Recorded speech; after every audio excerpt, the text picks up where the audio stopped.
ऐतिहासिक पालनगरीत आपण उभा आहोत। पालच्या खंडोबा देवाच्या यात्रेचा आज मुख्य दिवस आहे। महाराष्ट्र, कर्नाटक, आंध्र राज्यातील लाखो भाविक यात्रेसाठी या ठिकाणी तारळीच्या वाळवंटात दाखल झालेले आहेत।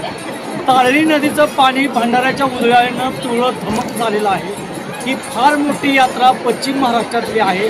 मल्हारी आणि म्हाळसा यांच्या विवाह सोहळ्यासाठी लाखो भाविक पालनगरीत दाखल झालेले आहेत। गौरज मुहूर्तावर हा विवाह सोहळा संपन्न होणार आहे। मोठ्या प्रमाणावर भंडाऱ्याची उधळण सुरू आहे आणि आपण पाठीमागे बघतोय लाखो भाविक पालनगरीत दाखल आहेत। भाविकांचा सध्या जल्लोष सुरू आहे। मुख्य जो रथ आहे हत्तीऐवजी या ठिकाणी गेल्या 8 वर्षांपासून जो रथ वापरला जातो तो रथ आता या ठिकाणी विवाह मार्गाकडे मार्गस्थ होतोय। कॅमेरामॅन संदीप सुतारसह प्रवीण कांबळे।